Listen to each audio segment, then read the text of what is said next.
Tu peux pas m'angler plus? Comment? Mais Genre- ça veut rien dire anglais. Genre en gros, tu... je le relève. Et salut l'équipe, c'est Samy pour Après Sports Podcast. Merci de nous rejoindre pour ce deuxième podcast. J'espère que vous avez vu celui avec Reda où on parle un petit peu du marché de la sneakers en NBA et dans le monde du basket. Et aujourd'hui, on est rejoint par le seul, l'unique Valentin de Hoopsidia. Comment ça va? Ça va Samy, merci pour l'invitation. Ah, écoute, je ne voulais pas faire du banc buzzer sans quelqu'un d'autre que toi. Je ne voulais pas faire ce podcast sans quelqu'un d'autre que toi. Tu as été une des premières personnes, la première personne que j'ai rencontrée à travers YouTube. Bah pareil, Et première collab. Voilà, première collab. On vient de tourner une émission du banc au buzzer. C'était super cool. Et maintenant, on démarre pour le podcast.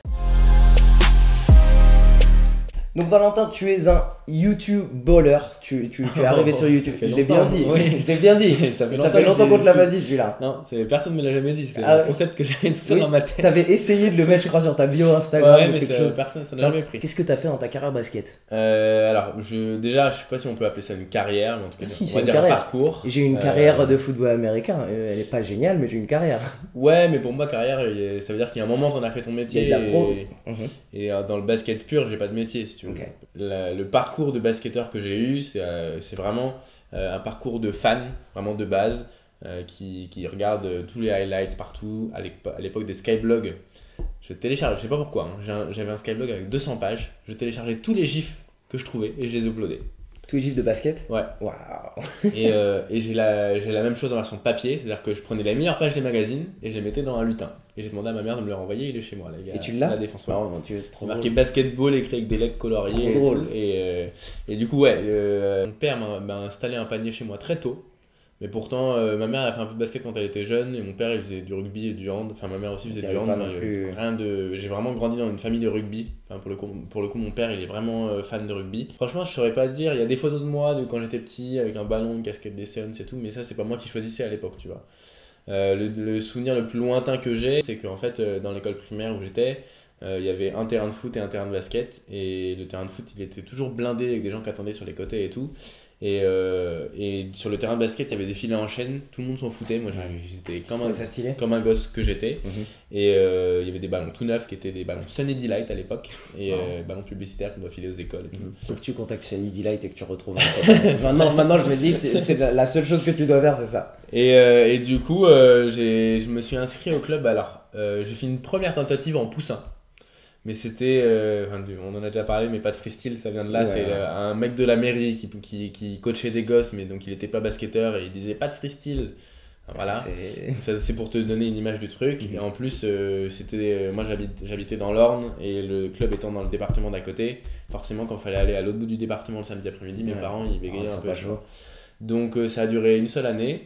Donc ça c'était vers mes poussins. Je sais même pas quel âge ça fait, 7, 8, je sais pas par là. C'est un truc comme Et après, donc je me suis buté aux vidéos, mixtape, N1, etc. comme un imbécile. Je dis imbécile parce que on en reparlera dans ce podcast, mais voilà, ça a causé des petits handicaps par la suite. ça. Ouais. Mais vers l'âge de mes 15 ans, je me suis dit, tiens, j'arrive à gagner des trucs contre des mecs, est-ce que j'irai pas voir en club? On a avancé ce que je vaux. Voilà, on a avancé chacun de notre côté. Qu'est-ce voir que je vaux? ce que je vaux par rapport à des mecs qui ont fait 10 ans de club. Quoi, Donc- tu es retourné, tu t'es fait laver? Non, je me suis pas fait laver, je marquais, mais pas du tout de la même manière que les autres. D'accord. C'est-à-dire que ce qu'ils savaient faire de manière absolument fondamentale, moi je savais pas le faire. Ouais. Et les tirs complexes, ils savaient pas le faire, mais moi j'y arrivais. Ok. Et donc j'ai fait 1, 2, 3 ans de club, après je suis rentré au lycée et j'étais donc dans une option basket au lycée. Ok. Et je continuais le club à côté, mais j'avais signé en région pour ma deuxième année. Donc tu jouais tous les jours. Je jouais tous les jours. Tu jouais tous les jours. Et là, on va aborder un sujet dont on a parlé la dernière fois sur ce canapé, Mhm. dont je n'ai jamais parlé ni à mes Ah ouais. abonnés, ni à Ok, personne, on a une à exclue. part à toi, Ok. qui est ce programme hyper chargé en basket, à la fois théorique, parce qu'on avait vraiment des heures entières de cours théoriques sur le basket, plus les heures de pratique, qui étaient vraiment tous les jours. Et en fait, le vendredi, je me retrouvais à faire mon entraînement de l'option basket, l'entraînement des cadets et l'entraînement des seniors. Et le week-end, je faisais le match des cadets, le match des seniors. Ensuite, la semaine, elle recommençait. Le mardi, j'avais l'option. Le mercredi, j'avais le match avec l'option basket de mon lycée. Et rebelote pendant 2-3 mois, enfin les premiers mois de la rentrée. Et De A à Z, t'as tenu combien de temps sur ce format? 3 mois. d'accord. Et le 17 octobre, non, même pas 3 mois, un mois et demi en fait. Le 17 octobre. Donc la rentrée, c'est le 1er septembre. Donc un mois et demi. Et je vais à un anniversaire, à une soirée. Et là, je sais pas pourquoi, dès le début de la soirée, j'ai l'impression qu'il faut que j'aille me coucher. Genre, je suis claqué, mais claqué fort, tu vois. Et je me suis, alors je vais pas dire que je me suis pas réveillé de cet état, mais j'ai été dans cet état pendant toute l'année scolaire.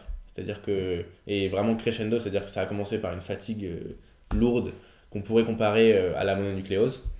Et en fait, premier test, deuxième test, non, rien. Enfin bref, je vais pas rentrer dans les termes médicaux, mais bon, on a fait tous les tests possibles, rien du tout. Je commence à perdre du poids, à être vraiment fatigué tout le temps. Je dors des sessions de 20 heures. Mais à partir de ce moment-là, t'as arrêté d'aller au basket. J'allais plus au basket et plus à l'école. Il n'y a plus de basket, il n'y a plus impossible. Impossible. Et je commençais à avoir des grosses lourdeurs dans les jambes au point où j'ai dit à ma mère, mais si ça continue, dans un mois, je marche plus en fait. Parce que là, j'ai plus de force dans les jambes et le peu de force que j'ai, ça me fait horriblement mal. Je pouvais pas me mettre debout, enfin, c'était un enfer. Et la vie est bien faite parce que pendant ces petites 2 heures d'autonomie que j'avais par jour, mon grand-père m'avait filé le CD de Photoshop 6 et je faisais mes premiers montages. Où, tu les as toujours? Ouais, ils sont sur mon Facebook. Truc de ouf. En gros, je prenais un trampoline, je le détourais pas, je coloriais en noir autour. Comme ça, je pouvais déplacer du noir sur du noir. Et je me mettais avec mon panier et tout, je me faisais dunker sur des trucs. Et il y a même un montage avec Kadourziani. Ça a duré toute l'année, je recevais des dossiers entiers de cours à rattraper. Donc forcément, tu suis pas du tout la motive pour le faire. Parce que quand tu as 2 heures d'autonomie par jour, tu les perds pas à réviser. Et donc j'ai essayé, je crois, peut-être vers le mois de février, de repartir à l'école. J'étais en internat à l'époque. Ça l'a pas fait? J'ai fait une semaine, moins 3 kilos. Et rien que traverser le lycée de l'internat au cours, c'était un enfer pour moi. Tout était lourd, c'était dur. Pendant tout ce temps-là, je passe des tests médicaux et personne trouve. On sait pas, même aujourd'hui encore, je sais pas du tout ce que j'ai eu, tu vois. C'est parti du jour au lendemain, au mois de mai, donc à la fin de l'année scolaire. J'ai quand même passé mes épreuves genre véritablement d'une semaine à l'autre. Ouais, d'une semaine à l'autre. En fait, c'est un truc où je me suis dit, bon, vas-y, lundi, je vais à l'école. Et c'est passé. Okay. Je vais au lycée et c'est passé. Et donc, il y en a qui ont dit que c'était une sorte de dépression, mais dû à quoi, on sait pas. Il y en a qui ont dit effectivement que c'était le surmenage. Mais le surmenage qui dure 8 mois, faut en faire. Surtout quand t'as arrêté d'être surmené, il y a un moment, ça revient, tu vois. Et du coup, au mois de juin, je passe mes épreuves anticipées. Donc, il y avait quoi, les français, quelques allemands, trucs comme ça. Et je crois qu'en gros, je m'en sors et j'ai 6 points de retard pour l'année d'après. Et là, on me dit. Ça va, hein. Franchement, ça aurait pu être pire. pour quelqu'un qui est allé l'année entière en première et qui a eu moins 12 points de retard. Ça fait mal, là. Moins 6, seulement 6, même pas 12. Donc, Oui, moi, c'était moins 12. Ah oui, toi, pardon. Moins 12. Pardon. Je vais aller me sauter d'un pont. Et donc là, donc finalement, je suis devenu un expert en Photoshop. Oui, j'imagine. J'imagine. J'avais que ça à faire. Et il se trouve que le conseil de classe me dit, écoute, tu as 2 solutions. Soit tu refais une année de première, soit tu passes, mais c'est à tes risques et périls. Et là, je me dis, bon bah voilà, je sais très bien que je vais aller plus loin que le bac. Autant essayer de avoir 2 tentatives de le faire. En fait, si on compare ça à un shoot et on te dit, tu as un tir à marquer, est-ce que tu préfères repartir à l'entraînement sans jamais tirer ou avoir 2 chances de tirer, shooter 2 fois, tu vois. Donc moi je me suis dit, quitte à redoubler, si je dois redoubler une classe, autant que j'ai déjà essayé de passer le bac une fois, comme ça peut-être. C'est qu'en shootant que. Et je me suis retrouvé 2 troisième de ma classe pendant toute l'année de terminale, et j'ai eu mon bac. Et... Très bien. Non, pas très bien, mention assez bien. Et du coup, après, le basket, c'était un peu fini pour moi parce que forcément, j'ai fini avec l'option basket, j'ai refait un peu de région en terminale, mais j'étais plus dedans. En fait, j'avais peur que ça recommence. En fait, dès que j'étais fatigué, j'imagine c'était anxieux. En fait, dès que j'avais des lourdeurs dans les jambes, je me dis putain, je vais jamais récupérer ça. Et du coup, je passe, donc je vais en études supérieures, je fais un DUT et tout, et là je me remets à aller jouer un peu sur les playgrounds, et je me remets avec l'équipe de la fac, de l'université, et là ça commence à revenir et tout, et là boum, deuxième année, c'est reparti. C'est reparti, et en plus violent parce que j'ai perdu beaucoup de poids très vite, en genre 2 semaines, et donc en tout ça a dû durer 1 mois, donc par exemple, il y a les cours et tout, moi j'avais reconnu les symptômes tout de suite. Je savais pas ce que c'était, mais je savais que c'était ça. C'est la même chose qu'avant. Et donc, voilà, ça revient, ça repart, comme c'est venu, et depuis, aucune alerte. Et, mise à jour par rapport à la conversation qu'on a eue, et il y a 5 jours, exactement les mêmes symptômes dans mes jambes. Et ça, c'est la première fois où putain, je suis allé me coucher, je me suis dit, j'espère que je les aurai pas demain matin, sinon ça veut dire que ça partira pas. Et donc ça, je peux pas le gérer, je peux pas le décrire, je sais pas ce que c'est. Et pourtant, j'avais pas eu une semaine dure. Enfin, j'avais fait du montage un peu tard, mais pas de gros efforts, tu vois. Et c'est la première fois depuis, donc ça va faire 10 ans, ça fait 10 ans, où j'ai juste une petite alerte qui me dit, t'es anxieux, juste qui me dit, juste fais gaffe, repose-toi bien. Donc si vous avez un message à retenir de cette histoire qui est plutôt longue, désolé pour le podcast, non, t'inquiète, c'est vraiment de bien vous reposer, de bien vous hydrater, de bien manger, parce que comme on ne sait pas d'où ça vient, autant sécure les endroits où on sait que ça peut aller mieux. Tu vois ce que je veux dire, c'est-à-dire que on ne sait pas d'où ça vient, on ne sait pas si c'est moral, etc. Mais bien manger, on sait qu'on peut le faire, bien se reposer, ça c'est des trucs qu'on peut gérer. Ouais. Donc faites bien ce que vous êtes capable de gérer. Et la suite. Waouh! Voilà. Moi, j'aimerais bien maintenant que tu as décrit ton histoire hyper précisément, je sais pas, que ce podcast passe à travers un docteur du sport. Il y a des gens qui connaissent du monde dans la médecine du sport. C'est sûr qu'on peut partager ça et que. Alors oui, mais si on peut savoir ce que c'est, ça serait dingue. Est-ce que c'est lié au sport? Je sais pas. Pour moi, il y a une partie mentale, il y a une partie dépression. Je suis allé voir des neurologues aussi parce que c'était relié. Oui, c'est lié, c'est sûr.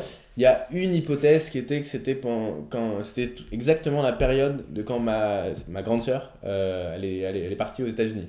Et on m'a dit peut-être c'est le décor familial quand tu grandis dans une famille et qu'il manque un élément.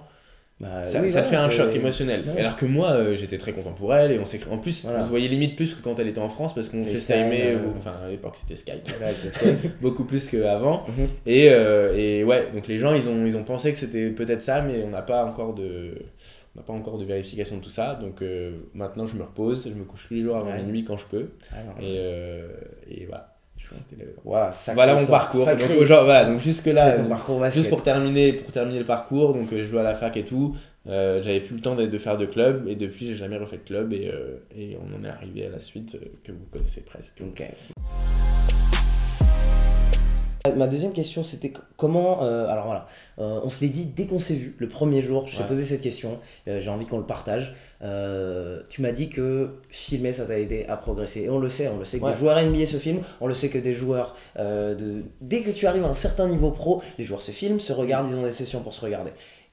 Et on ne voit pas ça chez nos jeunes, on ne voit pas ça en poussin, en benjamin, on ne voit pas ça chez nos jeunes. Dis-leur comment te filmer au jour le jour, ça t'a aidé à t'améliorer. En fait, et c'est marrant parce que je réfléchissais il y a 2-3 jours à ça. Je vais revenir à ta question, mais je me disais, tiens, si je monte une salle de basket, je vais la monter avec des miroirs sur la ligne de fond. Des miroirs ? Ouais. Mais tu peux pas faire ton lay-up et te regarder ? Non, mais pour les drills, etc. Tu vois. Ah, ok. D'accord. Parce qu'en fait, j'étais chez moi, parce que ça m'arrive souvent de me mettre devant la glace et de faire des dribbles devant la glace pour voir, tu vois. Et en fait, je me dis, voilà, si je fais une salle, je mettrai des miroirs en ligne de fond, parce que c'est important de voir un peu son craft et voir comment ça rend. Parce que tu le sais aussi bien que moi, quand tu fais un truc en te disant, tiens, j'essaie de faire comme j'ai vu Kobe le faire, Kyrie le faire, t'as l'impression que tu le fais grave bien, t'as l'impression que ça fait ça. Non. Et ensuite, tu te vois en vidéo ou tu te vois. C'est là que quand tu te filmes, ça n'a rien à voir. Et c'est pas juste est-ce que c'est rentré, est-ce que c'est pas rentré, c'est est-ce que l'état d'esprit dans lequel je l'ai fait et ce que je voulais faire à ce moment-là, ça ressemble à ce que j'avais en tête. Et tu te rends beaucoup compte que non. Mais c'est comme à la télé où tu sais, les gens ils sont obligés de se surmaquiller pour avoir l'air de ce qu'ils sont dans la vraie vie, tu vois. Et ben là c'est pareil, c'est-à-dire que il faut vraiment exagérer les mouvements pour que ça paraisse à l'écran comme c'est dans la réalité, aussi bien que la caméra ralentit les mouvements, donc toi t'as l'impression d'aller grave vite et en fait à la caméra, pas dynamique. Des fois, tu as l'impression de défendre dur. Et quand tu vois là, à l'écran la distance qu'il y avait entre toi et le gars, t'es loin. Et donc, ouais, ça m'a aidé énormément. Alors, je dirais pas ça m'a pas aidé à progresser, mais ça m'a aidé à voir où étaient les erreurs. Après, pour corriger ses propres erreurs, tu as besoin peut-être d'un œil plus extérieur que le tien sur tes propres vidéos. Mais oui, ça m'a clairement aidé à voir où étaient mes erreurs. Statistiquement, à voir combien de fois j'allais à gauche, combien de fois j'allais au panier au lieu de prendre un pull-up. Et en fait, typiquement, avant, j'avais 0 shoot. Je dis pas que j'en ai aujourd'hui, mais j'en avais vraiment 0. Et avant, c'était 9 fois sur 10, 9 fois et demi sur 10 au drive. Et au pire, je jouais mes vieux trucs au poste, tu vois. mais jamais je me mettais loin du panier. Ok. Donc en gros, c'était soit 3 points, un peu, Quelqu'un qui t'étudie, il va voilà. se dire ok, à partir du C'était moment où il soit prend un 3 dribble, points avec un peu de chance sur un check, soit j'allais au panier. Donc en fait, vous pouvez me regarder shooter et m'attendre sous le panier. Ok. On D'accord. gagne. Tu viens de faire une vidéo très très cool avec le MVP de la Jeep Elite, David Alston. Ouais. Comme c'est tout frais, j'ai envie d'en parler un petit peu. Alors, c'est peut-être la première fois de ta chaîne que tu filmes avec quelqu'un qui est plus petit que toi. Exactement. Tu as vraiment eu un thème sur les joueurs de Ouais. petite taille. Qu'est-ce que tu as pu tirer de toute la journée que tu as pu passer avec lui? Quels sont tes conseils pour les joueurs petits? Et d'ailleurs, allez voir la vidéo. Donc l'histoire avec David, je fais juste une petite digression sur le rapport que j'ai avec les joueurs avec qui je tourne des vidéos. Depuis certaines expériences où on commençait des vidéos avec des mecs qui me connaissaient pas du tout, qui connaissaient même pas mon prénom, j'ai décidé de ne plus jamais faire des vidéos te avec pointer- des mecs que j'ai vus une seule fois dans ma vie. Et enfin, avec qui c'est la première fois, le jour où on tourne. Tu as eu la même remarque avec moi sur les autres créateurs il y a un an. Il y a un an, tu m'as dit c'est cool de rencontrer des nouveaux youtubeurs, des nouveaux basketteurs, etc. Mais maintenant, j'aime mieux jouer une première fois avec eux, Sans caméra. m'asseoir, manger Voilà. un truc avec eux. Et ouais, vas-y, continue. Et donc David, il se souvenait pas, et même moi pas de ouf, mais une fois j'étais allé voir un match à Levallois il y a plus d'un an, et il avait crossé tout le monde. Il a fait shifter tout le monde. Des stories sur lui et tout. Et j'avais fait 2-3 stories et je le découvrais vraiment. Et là j'ai commencé à me dire, donc à cette taille-là, C'est tu possible. peux avoir un impact dans un match, tu vois. Et je l'avais mis en story, il avait juste dit merci et tout. Et à l'époque, j'avais juste dit, vas-y, je te garde à l'œil, je viens de te découvrir et franchement, très cool. Mais tu sais, il doit en recevoir plein des trucs comme ça, donc comme moi, il avait dû baser le truc, tu vois. Et le jour où j'ai tourné ma vidéo avec Axel Julien de la JDA, je savais, comme je suivais David, que c'était son anniversaire.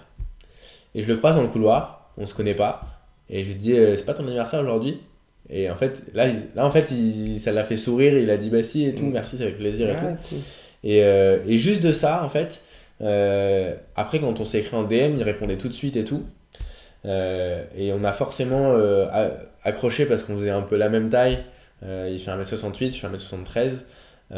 On a accroché sur le message. Je lui ai dit, je suis sûr que tu as des choses à dire sur le sujet et qu'on t'a pas forcément donné la parole à ce sujet beaucoup. Ou en tout cas pas dans des conditions détendues. Et il m'a dit, franchement, j'ai des choses à dire et j'ai des messages à faire passer. Je lui ai dit, bah écoute, moi j'ai la plateforme pour le faire et faisons-le. Donc on a organisé ça avec le club de Dijon, que je remercie évidemment, parce que il y a les vidéos que je fais qui sont commanditées par la LNB, et il y a celles que je fais en plus, ça fait partie des vidéos que je fais en plus. Et c'est pas des dépenses qui sont prévues ni pour le club ni pour moi, et franchement c'était une super opportunité de pouvoir le faire avant qu'ils repartent aux États-Unis cet été. Il va revenir, hein, mais c'est tous les joueurs américains, ils repartent chez eux pendant les vacances. J'avais vraiment des questions très importantes à lui poser, dont vous trouverez les réponses dans la vidéo, mais c'était la chose la plus dure qu'il ait vécue en tant que petit. Est-ce que, donc ça je l'ai pas mis au montage, mais est-ce qu'il y a des limites quand on est petit? Et il m'a dit non. Il a dit non. Il m'a dit, est-ce que c'est une limite d'être petit? Je lui ai dit, est-ce que c'est une limite d'être petit au basket? Il m'a dit non. Ensuite, je lui ai demandé il avait peur des gros gabarits. Il m'a dit non. Ah, mais tu dois à un certain niveau. Voilà. Tu dois, Et donc, en fait, pour moi, la différence entre un joueur pro et un amateur, c'est pas les capacités physiques, c'est le travail. C'est la seule chose qu'il y a dans cette distance-là qui sépare. Et en fait, le pitch de ma chaîne, c'était vraiment de raccourcir cette distance un maximum pour montrer aux gens que c'est juste du travail. Et donc, forcément, moi, avec mes entraînements, mes trucs et tout, je commence à progresser un peu. Et c'est pas pour eux. Enfin, évidemment que le goal, celui que je vise, pas celui que j'atteindrai forcément, mais celui que je vise, c'est d'être pro. Mais c'est juste d'être le meilleur possible. Et après, c'est la capacité des gens à travailler dans le même sujet, dans la même chose, qui font que ça se convertit à la fin ou pas. Mais en tout cas, c'est de raccourcir la distance et de montrer qu'il n'y a pas de surhumain, encore moins quand on est petit. Et donc là, je savais qu'il était très bon, mais il a un jeu tellement propre, tellement fin, pas un jeu physique où il rentre dans tout et tout. Et j'étais impressionné par ses hésitations et tout. Enfin, vraiment, il y a un message de fin je lui ai dit, bah vas-y, dis ce que tu veux aux jeunes. Et là, c'est vraiment, franchement, ça s'entend dans la vidéo, j'ai la voix qui tremble juste après parce que vraiment, il m'a foutu les jetons. C'est cool. Vraiment, il avait des choses à dire, il les a dit et je suis très heureux que cette vidéo elle ait marché assez fort dès le début. Donc je sais pas à combien on est au moment où ça sort, mais là, ça fait 24 heures, elle est déjà à 28 000 vues, enfin, c'est pas mal pour la chaîne. C'est génial de donner une plateforme à ces joueurs, c'est un petit peu ce que j'ai envie de faire. Bien sûr, parce que moi, à la fin, j'ai pas un niveau que les pros peuvent regarder, et j'aime bien jouer quand même. Donc en fait, je deviens un faire-valoir de gens qui ont des choses à raconter. Donc c'est-à-dire que je me mets en face d'eux, bon bah si je marque c'est bien, mais si en tout cas eux peuvent montrer ce dont ils sont capables, sans qu'ils aient forcément l'impression de jouer contre vraiment un nul. J'essaie de leur faire un petit peu d'opposition, mais avec David on aurait dit que j'étais un poussin. Je faisais mon maximum, c'est à dire que la première fois je le laisse shooter, il dit bah oui mais tu me laisses shooter, il marque, à la fin je le colle, je me prends un easy et il me scotche et je ne peux même pas décoller mes appuis, tu vois. Je l'oriente à gauche, il me finit, je l'oriente à droite, il me finit, je mets ma main sur sa tête, il marque. Il y a pas de... Donc il y en a dans les commentaires qui ont dit ouais t'as fait plein d'entraînements avec des coachs NBA et tout et t'es encore nul. Qui veut aller essayer de jouer contre le meilleur joueur de la Ligue française? C'est pas un fond de banc, hein, c'est le meilleur joueur de la Ligue française. Et il a 33 ans et il fait 1m67. Enfin, et il dunk. Et donc si tu veux, que j'arrive pas à battre des gens de mon niveau, d'accord, mais que je me fasse coacher au sol par des mecs comme ça, mais 10 fois, moi je suis très content. Et c'est très bien que tu sois un petit peu cet intermédiaire, tu vois. Voilà, moi je suis très content. C'est génial. C'est ce que j'essaye aussi de faire avec ce podcast, de donner une plateforme aux personnes pour venir un petit peu s'exprimer. Il a pu s'exprimer sur ta chaîne et c'est génial. Tu effleures un peu le sujet de la mentalité sur le terrain. Ouais. Tu l'as fait dans un premier podcast, tu le fais dans quelques vidéos. J'aimerais un petit peu que tu donnes, parce que tu nous conseilles, nous, quand je dis nous, c'est les autres youtubeurs de temps en temps, quand tu vois niveau mental, si on a besoin d'aide sur le terrain niveau mental, quels seraient tes conseils pour le monsieur tout le monde qui va à son match de basket le dimanche et qui a besoin d'un petit conseil entre les deux oreilles? Et ben pour répondre à cette question, je vais vous parler d'une discussion que j'ai eue hier soir. On s'est envoyé des vocaux toute la soirée avec le petit jeune qui avait le t-shirt jaune hier.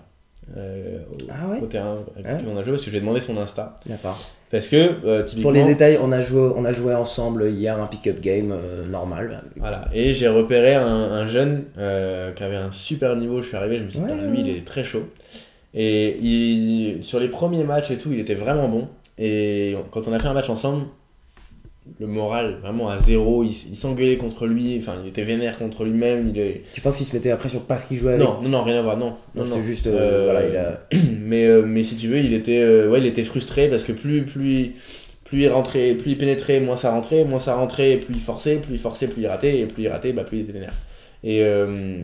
Et du coup, je lui ai dit, mais mec, t'es le meilleur sur le terrain, fais comme s'il n'y avait personne en face de toi, et c'est tout seul contre toi, t'as juste à marquer, et tu sais le faire, fais-le, tu vois.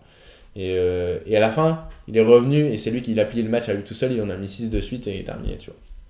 Et donc j'ai demandé son Insta pour qu'on discute, et c'était marrant parce que lui, donc il me connaissait, et je lui ai demandé d'être très très honnête sur l'image qu'il avait de moi avant de me rencontrer, parce qu'il m'a dit ouais franchement je pensais pas que t'étais comme ça, c'est un plaisir de t'avoir rencontré et tout, t'es pas celui que je pensais, et il me dit je te trouvais un peu arrogant, et il y a un autre truc, donc l'arrogance il m'a expliqué pourquoi, c'est parce qu'en fait il arrive que quand je fais des 1 contre 1 contre des gens qui sont plus jeunes que moi, ces jeunes là soient très insolents avec moi, c'est à dire que bon, déjà, soit ils me respectent pas de ouf, et en plus ils le font alors qu'ils ont aucune chance de gagner.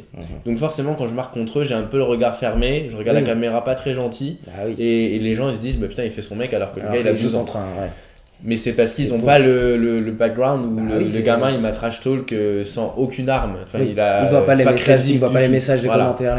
Donc voilà, donc il m'avait dit 2 choses. Il m'avait dit voilà, je te trouve un peu arrogant. Il m'a expliqué pourquoi et j'ai compris pourquoi. Parce que je lui ai dit tu peux te lâcher. Hein. Pour moi, comme je suis pas exactement ce que je suis dans la vraie vie et en vidéo, c'est comme un personnage. Je le travaille pas, mais en tout cas j'ai une image qui est pas celle que j'ai dans la vraie vie.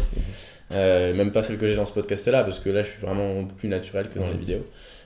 Et la deuxième chose qu'il m'a dit, moi j'aime pas perdre en rigolant, j'ai un esprit de compétiteur, alors quand je t'ai vu au début de ta chaîne, quand tu perdais des horses, tu perdais des 1 contre 1 et t'avais le sourire de faire airball, ça te faisait rigoler et tu relativisais un peu la défaite, ça l'a saoulé, et les lavages intempestifs, Et j'ai compris pourquoi. J'ai compris parce que depuis que je me suis entraîné dur avec Tremaine dans ma série MUP, que je faisais des suicides à chaque panier raté, le sourire, je l'ai perdu tout de suite. Je te promets que je l'ai perdu tout de suite parce que quand il faut enchaîner 15 suicides à la suite, en moins de 30 secondes, le suicide, là, t'as plus envie de rigoler du tout.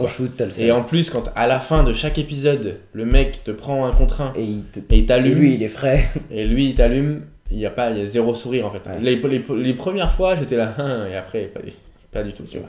Et donc ce sourire-là, je l'ai jamais retrouvé sur le terrain. C'est-à-dire que je souris, mais pas parce que j'ai perdu. Je souris parce que je suis avec mes potes ou parce qu'on s'est vanné. Mais par contre, quand j'ai le ballon dans les mains, il n'y a plus de sourire, tu vois. Il n'y a plus de ça me fait rire de faire un airball. Mais qu'on soit bien d'accord, tu prends du plaisir sur le terrain. C'est marrant parce que ce soit pas mal interprété. C'est marrant parce qu'il m'a répondu exactement la même chose. Il m'a dit oui, mais il y a la partie plaisir quand même. Parce qu'aujourd'hui, je te vois sur le terrain, je te vois être plus agressif, plus concentré, mais tu prends toujours autant de plaisir. Ça, il n'y a pas de doute. C'est marrant parce qu'il m'a répondu la même chose. Il me dit ouais, mais tu sais que moi je suis quand même quelqu'un de souriant, j'aime bien. Parce que je lui ai dit ouais, mais je vois souvent, si un adversaire, je connais à peu près son niveau, qui me dit je te bats en 1 contre 1, mais que j'ai vu 2 secondes avant qui rigolait à chacun de ses ratés, je sais que sur la longueur, le 17, le 18, le 19 et le 20e point, c'est pas lui qui va les mettre. Okay. Parce qu'il a pas le mental. En fait. Il a déjà accepté qu'il va les manquer en rigolant de que c'est pas grave de les prendre, tu vois. Et moi je suis plus du tout. J'étais complètement comme ça avant, c'est pour ça que je sais pourquoi je perdais mes 1 contre 1, même quand j'étais meilleur. Et donc un mec qui est meilleur que moi, mais qui commence à rigoler parce qu'il rate des trucs, c'est sûr, sur la longueur, il tient pas.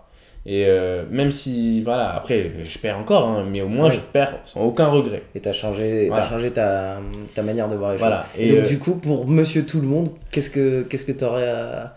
Alors je vais pas dire retirer votre sourire quand vous jouez, mais je dirais plutôt que le premier défenseur qu'il faut passer, c'est vous en fait. Si tu commences à rigoler parce que tu mets des airballs, si tu commences à faire des trucs que tu maîtrises pas, que t'as pas trop fait avant et tout, déjà t'as déjà un défenseur, c'est toi.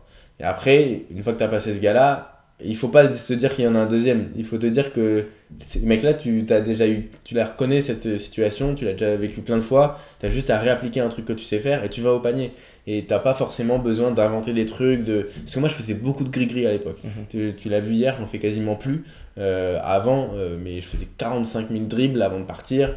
Et je faisais des tirs. Hier, j'ai mis des tirs complexes, mais c'était des tirs forcés, mais c'était à la fin d'une longue journée, tu vois. C'était pas dès le début. Au début, je faisais des trucs propres, des pull-ups après un dribble, alors qu'avant, avant, je partais comme avec une chorégraphie dans la tête, parce que je connaissais 3-4 moves qui passaient tout le temps, et je faisais ce qu'il fallait pour set up ce move-là, et après, j'essayais de le passer, tu vois. Mais à aucun moment, je m'adaptais à la situation. C'est-à-dire que je me disais, là, en fait, c'est comme si, comme à la console, tu choisis ton option, tu dis, là, c'est parti, j'appuie sur ces 2 boutons-là, tu vois. Mais à aucun moment, c'est-à-dire que si je le fais et que le mec me bloque, tu n'avais pas de solution. Tu n'avais pas de réponse. Voilà, j'avais pas de solution. Alors que maintenant, j'interprète beaucoup les appuis et je sais où partir en fonction du pied qui a avancé, etc. Mais j'ai quand même ce sentiment que l'image de chorégraphie, je l'ai beaucoup aussi, l'image de chorégraphie, que ce soit au basket ou au football américain. Alors, c'est une chorégraphie un peu plus complexe. Tu as ta choré à toi. Et tu sais comment répondre selon l'adversaire. Mais en fait, c'est exactement pour moi le même principe que le permis de conduire. Quand tu fais de la conduite, tu réinventes pas au début, tu dois regarder les rétros, on te dit les rétros machin. Franchement, moi j'ai fait mes premières leçons de conduite, j'avais le dos en sueur à la fin des trucs.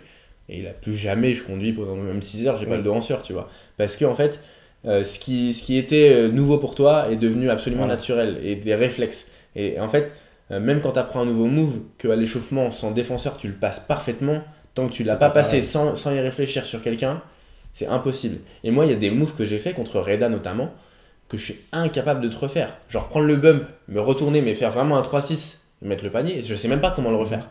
Et ça, c'est un move où je me suis vu le faire, j'ai regardé à la caméra en slow motion, je sais exactement maintenant comment je l'ai fait en termes d'appui, je suis incapable de le reproduire. Et ça, tant que tu l'as pas travaillé à vide et que tu l'as pas placé sur des gars, tu peux pas dire que tu maîtrises. C'est-à-dire que si tu exportes, et c'est ce que j'ai fait, si tu exportes le truc, que tu le mets sur Instagram, les gens vont dire putain, il sait faire ça. Et tu me demandes de te le montrer, je suis incapable de le faire. C'est normal, c'est normal. D'où l'intérêt aussi de se filmer. Mais voilà, le conseil que j'aurais, c'est gardez ce que vous savez pas faire pour les moments où c'est plus simple. Mais quand vous voulez aller au panier, faites ce que vous savez faire de mieux, c'est-à-dire ne pas réfléchir à ce que vous allez faire. J'ai envie de te parler d'une deuxième partie de Obsidia qui est de toi, Valentin, qui est cette partie créateur. Parce que tu es un basketteur et tu es aussi un créateur de contenu. Maintenant, tu as commencé à te filmer quand tu étais déjà très jeune. Sur ta chaîne, tu as pu nous montrer, tu as des vidéos déjà très très jeunes. À quel moment tu t'es dit j'ai envie de partager un petit peu mes exploits basket, mes paniers cool, En fait, il y a eu 2 grosses phases. Je sais même pas pourquoi je faisais ça, mais c'est quand j'avais 12 ans. J'étais avec mon pote, il avait une maison avec des escaliers, des murs dans tous les sens et tout, et on s'est dit tiens on va faire des vidéos de trickshot. Et on est... Ah mais tu regardais ça quand t'étais gamin. T'avais Mais envie de répliquer ça? Mais non, on n'avait pas d'exemple. Ah, à l'époque on tu avait... me parlais des end one, ça c'était... Oui mais ça c'est pas des trickshots. Oui, c'est pas des trickshots, mais... Non en fait je sais pas, on s'est dit tiens on va essayer de faire ça. Après on est allé au gymnase, on est monté sur le toit du gymnase, on a... Ouais, mais on avait un putain, tu sais, là, les appareils photo numériques de Daron, tu sais, avec une grosse carte mémoire et Movie Maker.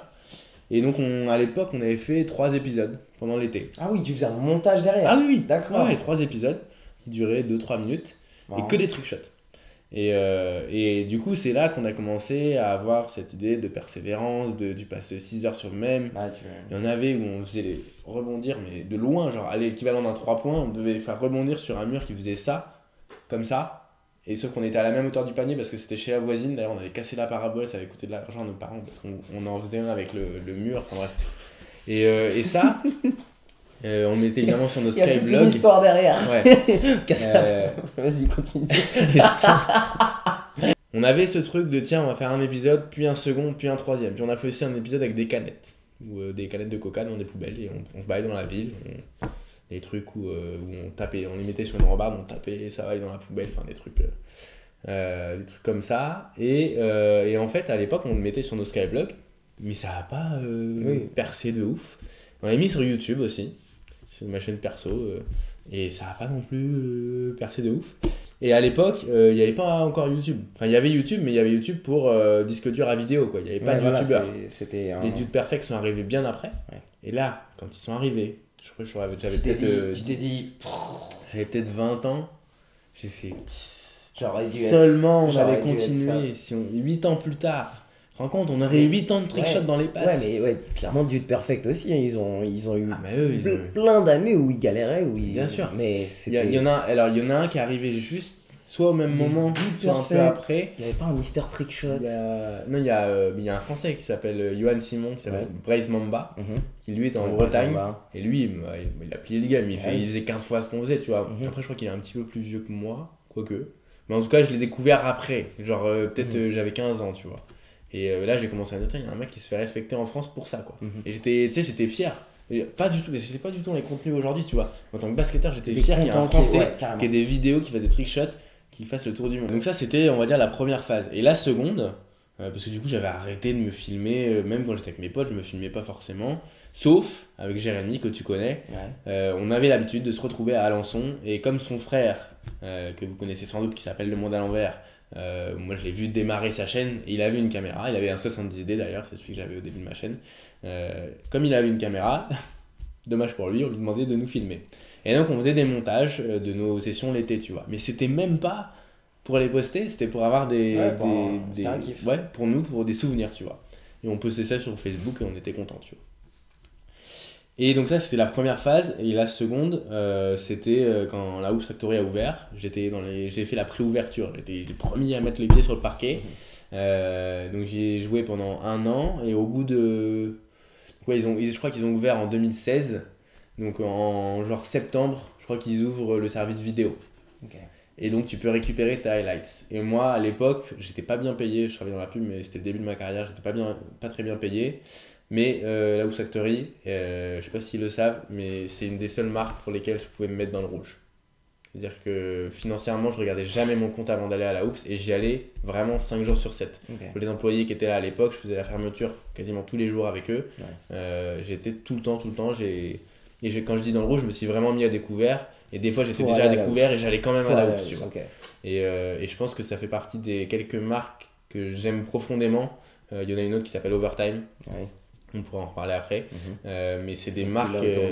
Pour l'histoire d'Overtime, c'est que quand j'ai commencé mon compte sur Instagram, eux ont commencé tout court pas Ouais. commencé en France. Ils ont commencé Commencé tout en- court.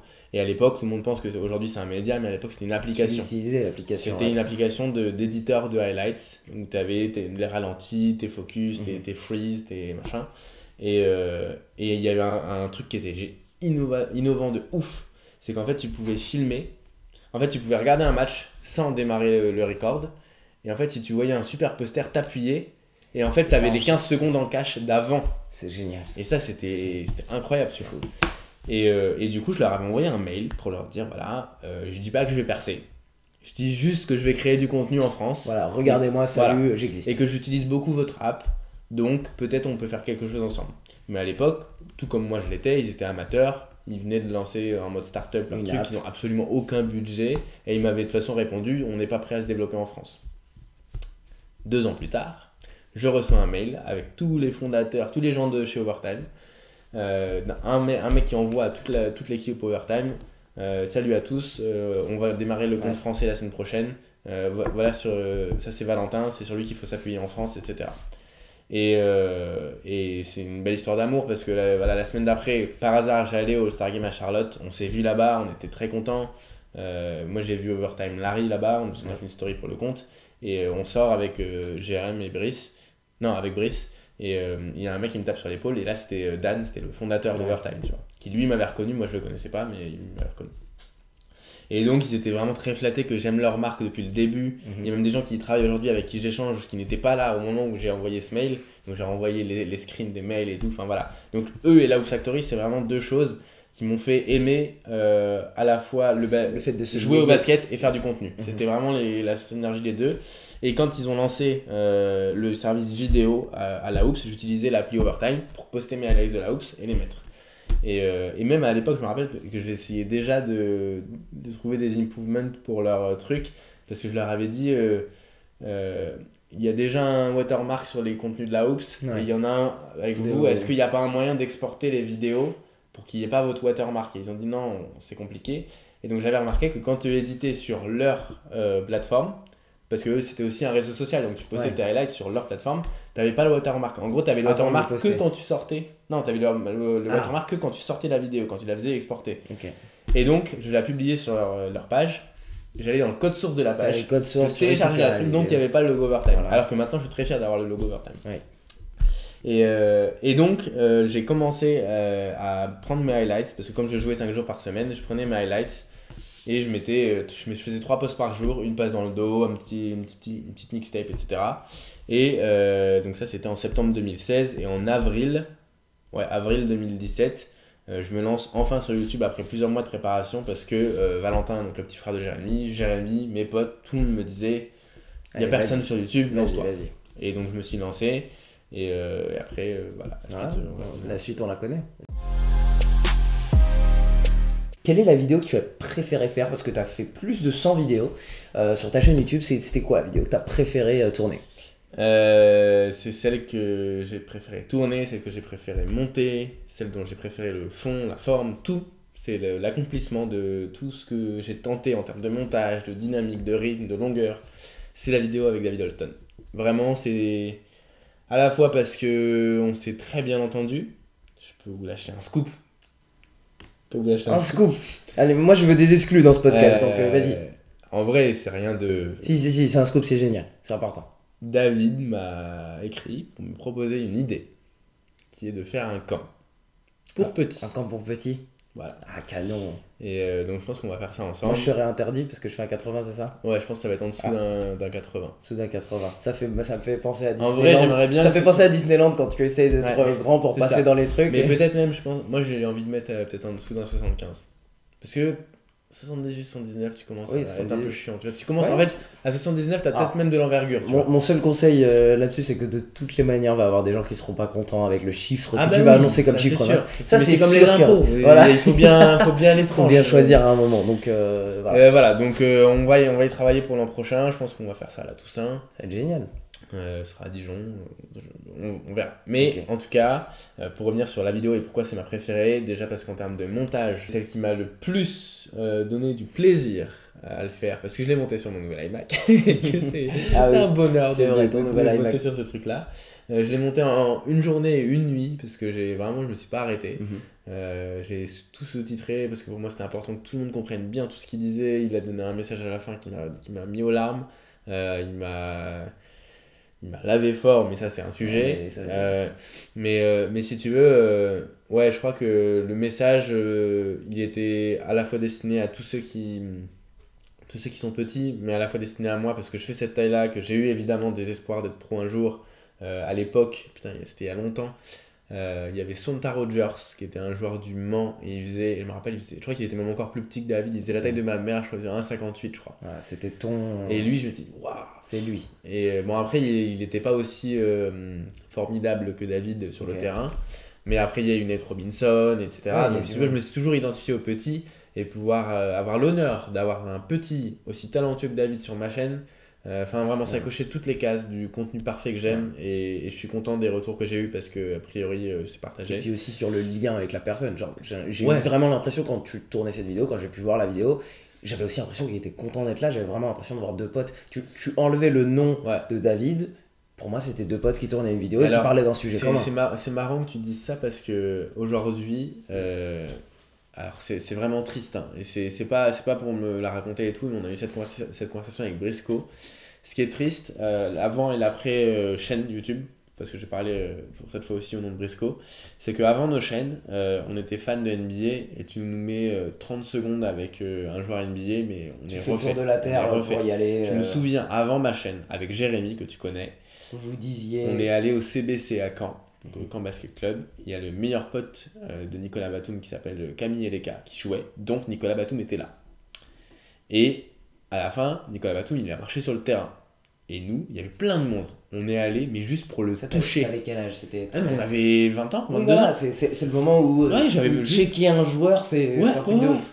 Et déjà, je me rappelle, mon pote, on était dans la queue. Et Nico est arrivé en voiture, on l'a vu derrière la grille. Mon pote, il était tétanisé. Et avec Jérémy, on est allé sur le terrain et on l'a juste touché. Le check. Non, pas le check. On l'a touché. Voilà. Juste son bus, on l'a touché, on était content. Et on était sur le même parquet que lui à la fin. Et malheureusement. Post-YouTube. Bon, Nicolas Batum, c'était le premier joueur NBA de ma chaîne. Et on lui a raconté des petits trucs. On avait vécu des trucs avec Jérémy, mais c'était un tournage à 7h du matin à Levallois, juste après son entraînement. J'étais stressé à la fois parce qu'il fallait que je retourne au taf après, à la fois parce que c'est un joueur NBA, que physiquement il est imposant, il a beaucoup de charisme, c'est quelqu'un qui est très calme et très mystérieux, donc tu sais jamais ce qu'il pense. Je fais tomber ma caméra devant lui. Le premier truc, j'avais pas branché le micro, on est obligé de recommencer. Oh là là. Le son être comme ça. Ah franchement c'était comme ça. J'ai envie de revoir cette vidéo maintenant pour franchement c'était la pire vidéo et en plus je l'ai monté en 25 minutes, ce que je ferais jamais aujourd'hui. J'aurais fait 2 épisodes aujourd'hui parce qu'il y a la partie où on lui raconte le format voilà.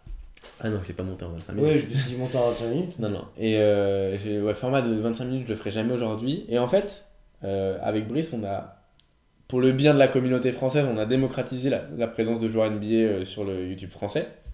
Parce que lui, à l'époque, il avait déjà eu Dwight Howard et Tony Parker, mais c'était genre, il les croise à un event comme on a croisé Curry, tu vois. Mais après, il a eu Gary Payton, il a eu Rudy Gobert, Frank Ntilikina. Il a eu le joueur des Atlanta Hawks, John Collins. Ouais. Voilà. Et moi, j'ai eu donc Nico Batum, Evan Fournier, Donovan Mitchell, Ricky Rubio, Della Vedova, qui est quand même champion NBA avec LeBron, c'est pas rien. Et en plus, c'était vraiment où on jouait ensemble. C'est-à-dire que c'est pas juste on se croise et tout. Donc on a démocratisé ça. Et malheureusement, aujourd'hui, on n'est plus du tout fan. On est en position plus professionnelle. C'est-à-dire que maintenant... C'est une collaboration. Voilà. Quand je vois un joueur, je lui demande même pas de faire une photo. Parce que je me dis, si un jour j'ai à faire une vidéo avec lui, je veux pas arriver en position inférieure de fan, etc. Parce que... ça change la relation que vous avez. C'est ça. Malheureusement pour le basket français, aujourd'hui, il y a des joueurs qui ont besoin de nous. Tu vois. Donc on peut être d'égal à égal, même si on n'est pas sur le terrain du même niveau. Et j'ai besoin de savoir que... il y a le même respect, qui me prend pas pour un fan de plus, etc. Et vice versa.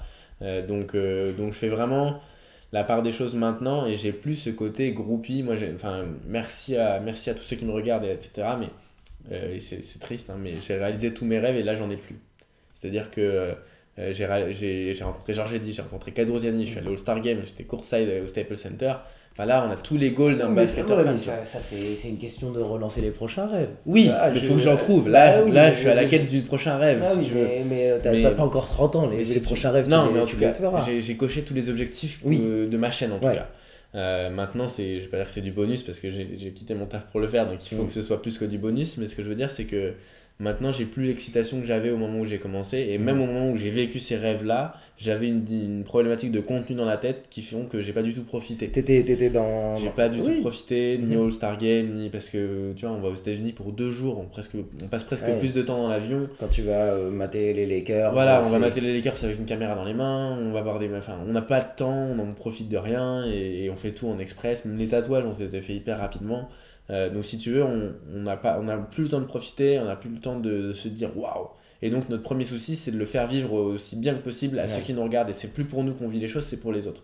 Et ça, c'est le petit truc un petit peu dommage. Les réseaux sociaux, et pour revenir à donc David, moi voilà, comme je suis plus du tout impressionné par voir les joueurs, s'ils n'ont pas envie de faire la vidéo, on la fait pas. J'ai plus envie de chercher des collabs, de forcer les trucs. S'ils n'ont pas envie, on le fait pas. Parce que je préfère ça plutôt qu'un joueur qui vient, qui n'a pas envie de le faire, qui fait la gueule à la caméra, etc. Donc maintenant, soit ça se passe bien comme avec David et on fait la vidéo et elle sort, soit je me rends compte que dans la vidéo c'était pas ouf et on la sort pas. J'aime bien replanter un petit peu quand même le décor parce que après ce que tu as dit, il peut y avoir des gens qui vont avoir des réactions assez ouf. Ah mon dieu, il a plus envie de voir des joueurs NBA, etc. On est quand même très très très content de la position qu'on a pu avoir, qu'on a aujourd'hui, de pouvoir rencontrer et de travailler avec ces gens. C'est juste que la relation a changé. La relation doit changer. Il faut comprendre qu'aujourd'hui, la création de contenu, c'est devenu un travail pour moi comme pour Brice. Et que donc, en tant en fait, remets ça dans un contexte d'entretien d'embauche. C'est très différent. Tu vas jamais aller demander une photo à celui qui est en face de toi. Exactement. Et ben là, c'est pareil. C'est-à-dire que si c'est quelqu'un qui est susceptible de bosser avec toi, tu vas pas te positionner comme fan. Et donc, ça se travaille aussi, mais tu peux pas faire semblant. Enfin, tu peux pas lui montrer que tu es impressionné. Ouais. C'est interdit. Ouais. Et j'ai pu un petit peu vivre ça dans mon domaine côté journalisme sportif. Je m'étais toujours dit dans ma chaîne, peut-être je lance ça pour être journaliste sportif. Aujourd'hui, je le sais, je veux pas être journaliste sportif au long terme. Peut-être faire des chroniques, peut-être faire des interventions, être invité. Je ne veux pas avoir mon journal sportif au long terme parce que j'ai pu le voir chez Bein. J'étais arrivé, les 15 premières minutes, j'étais waouh, du sport partout. Je vois leur taf. Leur taf, c'est faire ce que je kiffe faire, chercher des stats, regarder des highlights, etc. Ensuite, je me suis rendu compte, ok, prends un pas de recul, c'est leur travail. C'est une profession. Et c'est la différence entre un hobby, où quand c'est un hobby, bah, tu es fan des top players, et une profession où tu peux pas être fan du top player parce que tu veux collaborer avec lui. Et donc c'est un petit peu cette différence. Et c'est là qu'on revient à ce qu'on disait tout à l'heure, c'est-à-dire que tu savais pas que c'était comme ça, c'est comme ça, tu t'habitues à ce que ce soit comme ça, et après c'est chiant. Voilà, c'est le même principe. Voilà. Parlons de YouTube, parlons de réseaux sociaux en particulier, parce que voilà, tu vis de ça. Ton travail avant que tu quittes ton taf, c'était vraiment axé réseaux sociaux. Ouais. Maintenant, par ce qui me manque, parce que je pense que dans le monde de YouTube ou Instagram sur le basket, en France, il y a encore une place à prendre. Qu'est-ce que toi, tu aimerais voir? Qu'est-ce qu'il n'y a pas aujourd'hui? Ou qu'est-ce que tu n'as pas encore vu qui t'intéresserait? Alors, j'ai essayé de motiver des gens à prendre une place que j'aimerais voir prise, notamment une personne que j'ai vue, et c'est le basket féminin, le YouTube game féminin. Parce que j'ai rencontré des centaines de joueuses qui nous mettent tous à l'amende, mais aussi bien au shoot qu'au dribble, qu'à tout, qu'à l'éthique de travail, qu'à tout. Et il n'y a personne qui documente ça, il n'y a personne qui fait des vidéos dessus. Il n'y a aucune mixité dans les events, on est toujours entre garçons. Il n'y a que Marie Patrux qui est là sur certains événements. Et j'aimerais qu'il y ait plus de Marie Patrux, qu'il y ait plus de Rachel Demita française. Carrément. Voilà, exactement, mon Dieu. C'est le nom que j'allais sortir. Il nous faut une Rachel Demita en France dans le monde du basket. Et si tu prends un pas de recul, il faut une Rachel Demita dans chaque sport sur YouTube. Et si tu prends encore un pas de recul, YouTube pour les nanas, c'est pas encore ce que c'est. Et on voit beaucoup de nanas qui franchement, ça. Pour la personne que j'ai contactée, parce que je lui ai vendu mon matos à un prix dérisoire, je lui ai donné parce des que conseils tu crois en cette personne. Je veux qu'elle y aille, je veux qu'elle le fasse. c'est au-dessus de Rachel Demita en termes de niveau, si tu veux. Oui. Elle a juste à prendre sa caméra et filmer son quotidien et ça va plaire à toutes les gamines qui ont besoin d'un modèle. Je dis pas qu'on est des modèles pour les jeunes, je dis juste que on est la demi-marche entre le monde pro et le monde amateur. C'est-à-dire que nous, on a un pied dans chaque, pas en termes de niveau mais en termes de contact, et on a l'occasion de vivre des trucs comme faire le tour de l'Europe avec l'Euroleague, comme d'aller jouer sur un terrain en 14e avec des gosses. Et entre les deux, il y a les vidéos qu'on fait. Et en fait, nous, on est la passerelle entre les deux et peut-être un rebond pour accéder à des pros, juste en termes d'information, parce qu'on ne peut pas faire en sorte que les abonnés rencontrent les pros, mais en tout cas, on peut faire parler les pros et transmettre le message. Voilà, et puis à un certain autre niveau, ça pourrait être... donc là, je remets un peu la balle dans ton camp, pas de cette personne que tu essaies de pousser. Tu peux être le tremplin, imaginons, à un de tes camps, quelqu'un qui est fan de toi et qui veut s'améliorer, qui vient à un de tes camps, bah, il va avoir accès à d'autres coachs, il va avoir accès à d'autres mondes. Et bah, c'est aussi cette plateforme qui est physique, qui n'est pas que sur Internet. Maintenant, tu en as parlé plein de fois, tu as fait l'allusion. Et du coup, c'est quoi ton métier aujourd'hui? J'adore te poser cette question parce qu'on s'est rencontrés il y a 2 ans et on s'est dit, et ça sera dans le futur pour moi, qu'on va faire ça de notre vie. On va faire ça de notre vie. Alors, je vais raconter une anecdote. J'aime bien répondre avec des anecdotes. Il y a quelques semaines, j'ai rencontré une fille sur Tinder. Elle m'a dit, tu fais quoi dans la vie? Il y a encore 1 mois et demi, je pouvais dire que je travaille dans la pub, je suis créatif social media. Une entreprise, un titre, un salaire, une fiche de paye et basta. Et je lui ai dit, bah écoute, j'ai 2 façons de te le dire. Une façon hyper pompeuse et une façon hyper mal vue. Donc, tu veux que je commence par laquelle? Elle a dit mal vu, c'est ça? Non, elle m'a dit donne les 2, mais toi tu veux que je commence par laquelle? Non, mais vas-y, dis mal vu, t'as dit quoi? Je suis youtubeur? La mal vue, pour moi, c'est être youtubeur parce que je déteste ce terme. C'est mal vu, c'est mal vu. Et la version hyper pompeuse et que je ne dirai jamais dans un autre contexte que celui dans lequel je propose ces 2 propositions. Je crée du contenu. Je suis fondateur d'une société qui crée du contenu de basket. Voilà. Mais c'est vrai, tu n'as pas menti. Non, tu n'as pas menti, Valentin. Non, j'ai pas menti. Parce que dans les faits, évidemment, j'ai une société, évidemment, je crée du contenu de basket. Mais tu vois, je sais pas, c'est dur parce que si tu regardes sur le temps que je passe en termes d'activité, je te réponds que je suis monteur vidéo. Ouais, moi aussi, clairement. Si tu me demandes en termes de... cadreur-monteur, ouais. si tu me demandes en termes de ce qui se voit sur les réseaux, créateur de contenu. Ouais. Si tu me demandes en termes de est-ce que je vis du basket pur, du jeu du basket, je pense pas qu'on me paiera un jour pour que je puisse jouer au basket. Parce que je peux pas faire gagner des équipes, tu vois. En tout cas, ce que je fais, c'est du montage, de la publication et on va dire de la gestion de communauté. Donc on va dire monteur, community manager.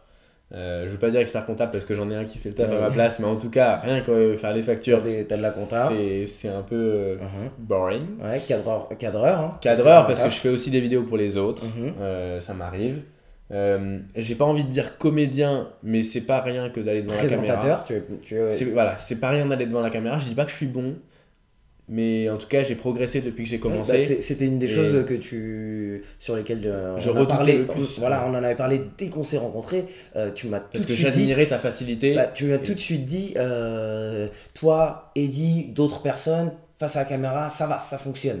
Et t'avais peur de ça, et pour moi ça a jamais été un problème pour toi parce que t'as ton autre manière de présenter. Parce que peut-être que Eddy, moi, quelqu'un d'autre, on fatigue quelqu'un avec notre dynamisme ou quelque chose. Tu vois ce que en fait, le truc, c'est que la différence entre Eddy et toi et moi, c'est que vous avez votre personnage. C'est-à-dire que dans la vraie vie, vous êtes moins extravagant. Oui, mais ça, je me rappelle que Eddy, il m'a dit, il faut que tu te trouves insupportable. Et même Jérémy me l'avait dit. Il m'a dit, il faut que tu te saoules. Il faut que tu en fasses trop. Et parce que à la caméra, voilà. Et moi, je suis pas comme ça. Mais même, je suis pas comme ça dans la vraie vie. Ouais. Et du coup, plutôt que de jouer un personnage que je saurais pas jouer, j'ai décidé de jouer le personnage que je suis. Et c'est là que je me rends compte, en parlant avec le jeune d'hier, que c'est pas tout à fait non plus l'image que j'ai. L'image que j'ai, c'est pas tout à fait l'image que j'ai dans la vraie vie. Mais j'ai une partie là-dessus, je veux rebondir là-dessus parce que tu as dit il faut un personnage, il faut que tu te saoules.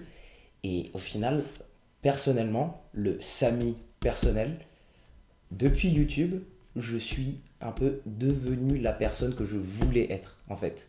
à la caméra, quand j'allumais la caméra, Mhm. j'étais moi avec mes insécurités, avec mon manque de confiance Ouais. en moi. Et je me disais, quand tu allumes la caméra, tu es le Samy hyper confiant. Tu es le Samy, tu Ouais. es la personne que tu aimerais Ok, être. ça, je suis Et ça, d'accord. ça m'a Ça, je permis suis d'accord. de Dans la devenir vraie dans vie. la vraie vie cette personne. Alors bien sûr, dans la vraie vie, quand je croise quelqu'un, je lui demande pas « Hey Samy, comment ça va? Est-ce que tu as la pêche? Aujourd'hui, on va parler de Ouais, 3 bien sûr. choses. » Je lui montre mes doigts, etc. Mais ça, en fait, ça, c'est pas. Mais ça m'a permis de faire un bridge vers la personne que je voulais vraiment Mais être. c'est pas ça qui t'a permis. C'est de créer un truc qui était à toi. C'est ton truc. Oui. Et c'est ça qui rend Oui. confiant. C'est pas de se voir beau, de se voir pas mal. C'est juste de se dire, putain, quand j'allume la caméra et que c'est ma tête, je suis en Oui. train de créer du Oui, contenu. oui, clairement, c'est ça. Et je crée de la valeur Et ça avec ma fonctionne. tête et avec ma façon d'être. Mhm. Et en fait, on a l'impression qu'on crée un personnage, mais c'est juste une facette de plus de notre personnalité qu'on met dans le sac et qui, dans la vie de tous les jours, fonctionne aussi. Et Exactement. c'est le sujet de mon podcast. Pour l'instant, il n'y a eu qu'un épisode, mais maintenant que je ne travaille plus, ça va se relancer. C'est des anecdotes de la vie de tous les jours, des anecdotes du basket appliquées à la vie de tous les jours. Et bien, toi, ça pourrait être des anecdotes de tournage que tu appliques à la vie de tous les jours. Clairement. Et en fait, évidemment que c'est un peu galvaudant de se dire j'ai créé du contenu, il y a des gens qui me suivent, il y a des gens qui m'admirent, il y a des gens qui m'envoient des messages juste d'amour, juste voilà, la passion, ils aiment bien ce que je fais et ils me disent de continuer. Et juste ça, bah, ça donne de la confiance en dehors du terrain et en dehors des caméras, ça c'est évident. C'était qui tes inspirations quand tu étais gosse, quand tu étais plus jeune, dans le monde du basket? Qui étaient tes inspirations? Par exemple, bon, on en partage une, c'est George Eddy, carrément. Parce que le premier Super Bowl que j'ai vu, au football américain, c'était George Eddy qui le commentait avec une passion pour ce sport. Et sa passion à lui m'a donné l'autorisation d'être passionné. En fait, je parlais pas du football américain à l'école parce que je me disais, ah, c'est chelou, c'est pas un sport connu, ils vont me juger, je vais être pas cool. Et j'ai vu cette personne, je me suis dit, en fait, tu peux être toi-même, tu C'est peux marrant aimer parce ce sport. qu'on aime Georges Eddy, mais pas pour les mêmes raisons. Parce que moi, je l'avais dans les jeux de basket, je l'avais sur Canal, mais pas pour le football américain, pour le basket. Oui, pour des sports différents. Mais non, il y avait lui et un autre, et on s'est croisés plusieurs fois, mais je crois que je lui ai jamais dit parce que j'ai pas eu l'occasion de lui parler. Mais c'est Xavier Vaution. D'accord. Parce que Xavier Vaution, il était donc il faisait Intérieur Sport sur Canal. Et donc Intérieur Sport, c'était pas toujours du basket, mais quand c'était du basket, c'était lui. Et il allait voir les joueurs NBA et tout. Enfin, je me disais, putain, le mec, il fait vraiment le job de rêve, c'est-à-dire qu'il voit des matchs NBA, il les commente. Donc, ouais, c'est vraiment Xavier Vaution. Et tu sentais que c'était lui qui était derrière tout, tu vois. C'est lui qui faisait tout, c'est lui qui faisait la voix off. Enfin, franchement, et sa voix, je sais pas, c'était un truc. Et vraiment, c'est quelqu'un que j'ai jamais rencontré personnellement. On s'est vraiment croisés au truc de Curie, par exemple. Il était là, mais je lui parle pas forcément, tu vois. Parce qu'encore une fois, tu sais, je me vois pas aller lui dire j'adore ce que vous faites. Bah franchement, oui, c'est trop bien. fois, En revanche, si un jour je suis présenté à lui et que. En fait, quand t'as un intermédiaire, c'est plus il facile. faut le présenter d'une certaine manière. Et donc, ouais, il y avait lui, il y avait Kadourziani. Parce qu'il fait un 79 et qu'il décrochait un ballon avec le pied. Et il y avait 2 frères qui s'appellent les frères De Blaine qui avaient une série sur le dunk qui s'appelait Dunk Alicious, qui est sur YouTube. Et à l'époque, ils expliquaient comment il fallait qu'ils progressent sur leur dunk, mais ils te tapaient des trucs. C'est un truc que j'avais jamais vu, c'est la Rider Illusion. C'est-à-dire qu'ils font comme ça et boum. Aujourd'hui, il est démocratisé, mais c'était les premiers à le faire, tu vois. Il y avait un bruit vraiment qui était systématique quand ils faisaient leur gros dunk. Et je me rappelle, il y a des épisodes où c'était en plein hiver et t'entendais que le bruit de l'anneau. En pleine campagne, poum poum poum. Et le seul qui reproduit ça aujourd'hui, c'est Johan Lemay de la Team Fly. Je le vois au Hall Carpentier. Le panier, je crois qu'il est un petit peu plus bas, mais même je l'ai vu faire sur d'autres paniers. T'entends vraiment la main qui claque. Et tu sais, le dunk où le ballon il descend tellement fort qu'il rebondit au sol, ça c'est les plus magnifiques. Il y avait Amaris Stoudemire qui dunkait beaucoup comme ça aussi à l'époque. Et ouais, ça faisait partie de mes inspirations en termes de contenu. Et ouais, voilà, les inspirations c'était vraiment Xavier Vaution et Intérieur Sport. Ok. C'est vraiment mon goal. Et aujourd'hui, pour ne pas citer de nom, ce qu'ont fait Ben Dujardin et Tommy Humbert qui s'appelait Vie Mon Match. C'est genre le mix parfait génial, entre le contenu, le basket, l'émotion. Pour moi, je le connaissais pas à l'époque, hein, je l'ai découvert après avoir commencé ma chaîne parce que je travaillais avec Benoît. Mais vraiment, ça sortirait aujourd'hui sur YouTube, ça cartonnerait encore, tu vois. Alors que ça fait plus de 10 ans, tu vois. Et son camarade Tommy Humbert, c'est lui qui fait les reportages de l'équipe de France, qui fait Fourni for Real. Et ça, c'est. Ça, j'adore. C'est mon goal en termes de oui. contenu, tu vois. Ouais, pour moi, mais tellement de joueurs NBA devraient avoir un Fournier Forêt. Ouais, bien sûr. Tellement de joueurs. Mais donc, je te demandais qui étaient tes inspirations, mais parce que est-ce que tu imagines que on est peut-être, en particulier toi, l'inspiration pour des jeunes plus tard dans ce monde du basket? En fait, Est-ce que tu comprends ce rôle? Est-ce que tu penses ouais, que... mais la différence aujourd'hui, c'est que je pense qu'on est des inspirations pour les mauvaises raisons. On est des inspirations parce qu'on est connu, enfin connu au sens le plus péjoratif du terme. On est juste connu, tu vois. On n'a pas de niveau. On crée le contenu, mais on est suivi. Mais enfin, je sais pas comment expliquer. Je veux pas dévaloriser ce qu'on fait. Mais si tu veux, moi Xavier Vaution, je le suivais pour sa personnalité, sa voix, les contenus qui.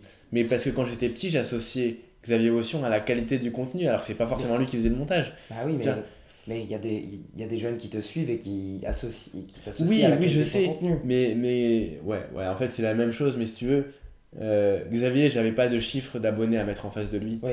Et je pense que malheureusement, on devient des inspirations à cause des cas sur Insta. C'est vrai qu'on a... Et ça, c'est le petit problème. C'est le tout petit problème, c'est que je pense qu'on est idolâtré pour les mauvaises raisons et qu'il y a millions de joueurs. C'est vrai parce que avant, quand c'était ces personnes à la télé, quand ils les découvraient, c'est quoi son nom, qu'est-ce qu'il fait, ils regardent ce qu'il fait.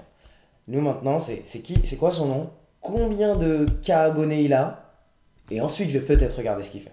Mais on a d'abord le chiffre. Et puis avant, dans les gens qu'on suivait, il n'y avait pas la mécanique d'abonnement. Je me suis pas abonné à Xavier Vaution. C'est-à-dire que il n'avait pas besoin de le dire. Voilà, si je tombais dessus par hasard, parce que le dimanche j'avais Canal chez mes parents, si je tombais dessus j'étais trop content. Mais je regardais même pas dans le programme si ça repassait. C'est pas du tout les mêmes schémas aujourd'hui. Donc aussi bien que j'allais donner un exemple qui va parler à personne. Mais tu vois, à l'époque quand moi j'ai commencé la pub, il y a le festival de Cannes de la pub qui s'appelle les Cannes Lions. Et à l'époque, c'était le Graal d'avoir le. Tu faisais parce que tu avais soit la radio, soit le print, soit les films. Et si tu avais une des récompenses, le Grand Prix, le premier, le deuxième ou le troisième. C'est un portfolio de. Voilà. Maintenant, il y a millions de catégories. Avec le social media, le web, le digital, qui est entre le physique et le digital. Enfin, et donc, tu as beaucoup plus de chances de gagner un lion. Et en fait, ça dévalorise. Voilà. Et donc, moi, toute ma carrière, je me suis battu pour aller chercher un lion. Au moment où, de toute façon, j'en ai plus rien à faire, mais j'aurais pu en gagner un parce que c'était facile à la fin. Tu vois. Et ben, je pense que c'est à peu près pareil. C'est-à-dire que moi, j'idolâtrais des gens comme Xavier parce que voilà, ils faisaient du beau contenu et tout. Et au moment où j'arrive à un truc qui est pas loin de ce qui pourrait ressembler à un intérieur sport avec moins de prod parce que moins de moyens, et ben c'est plus intéressant parce que tout le monde le fait. Tu vois ce que je veux dire?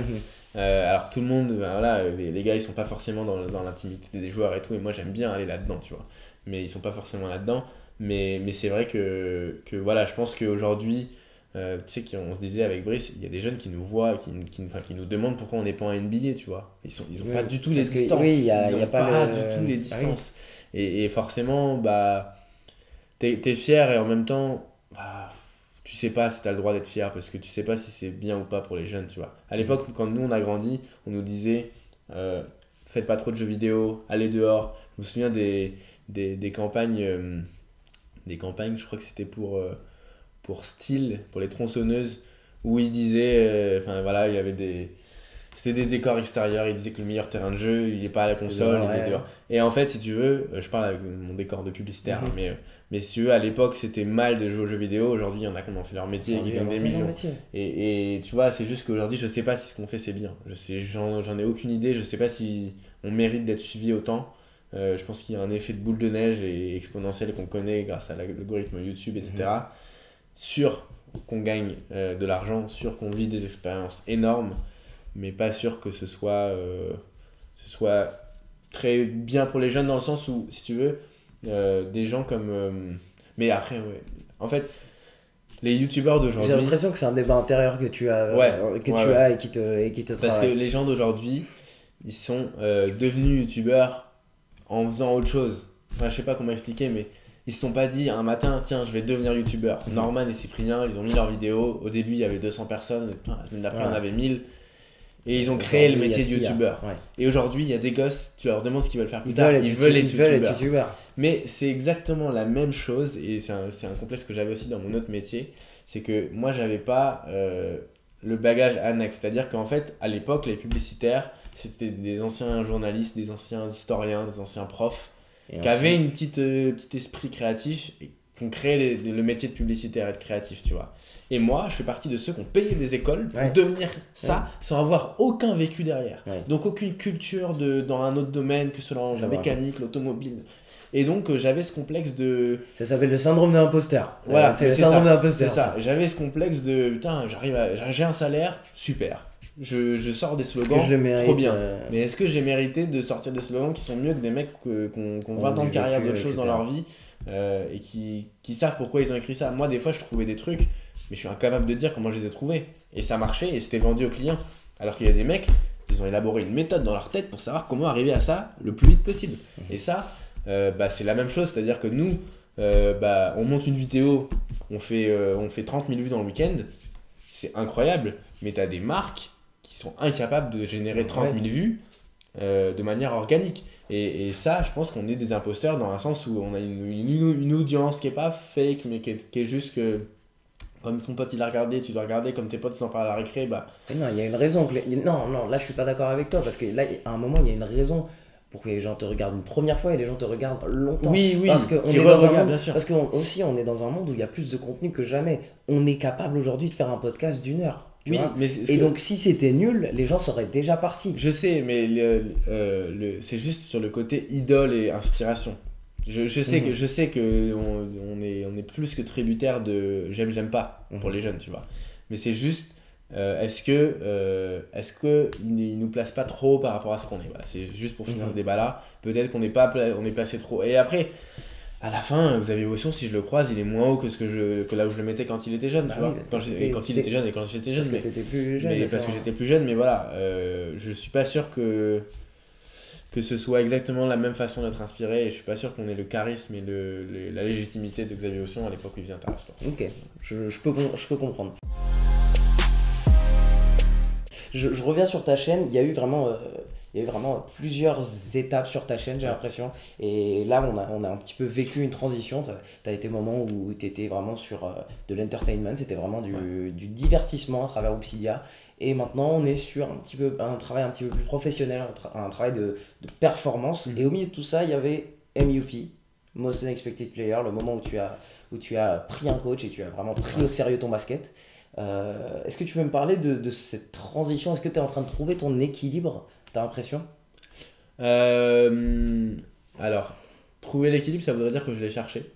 Et non. Non, tu l'as pas cherché, c'est ça que j'ai trouvé. J'ai trouvé ça extrêmement pur, MUP, parce que dès la 20e seconde du premier épisode, j'ai fait c'est ça, c'est pur. C'est Valentin qui nous amène dans un truc qu'il a envie de faire. S'il n'y avait pas de caméra, il le ferait quand même.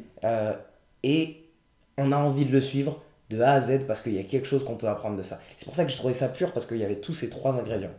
Alors, c'est pour ça que je parle d'équilibre. Alors, faut savoir que le côté divertissement... Alors déjà, la toute base de ma chaîne, qui a duré 2 semaines parce que je me suis fait la double entorse juste après avoir commencé. C'était Air Alert. C'était pas Air Alert, mais c'était Road to Dunk. Et je voulais dunker, et c'était de faire une tournée des terrains. J'allais me balader sur les terrains, mais pour ça, il fallait que j'attende d'avoir des abonnés. Et je voulais les avoir en ayant le chemin jusqu'au dunk. J'avais un coach et tout, je payais 200 balles par mois, un coach, pour dunker. Franchement, je me donnais, je commençais à avoir des résultats, et là, boum, double entorse, terminé. Donc, à la base, on n'était pas du tout parti sur du divertissement, on était sur de la performance.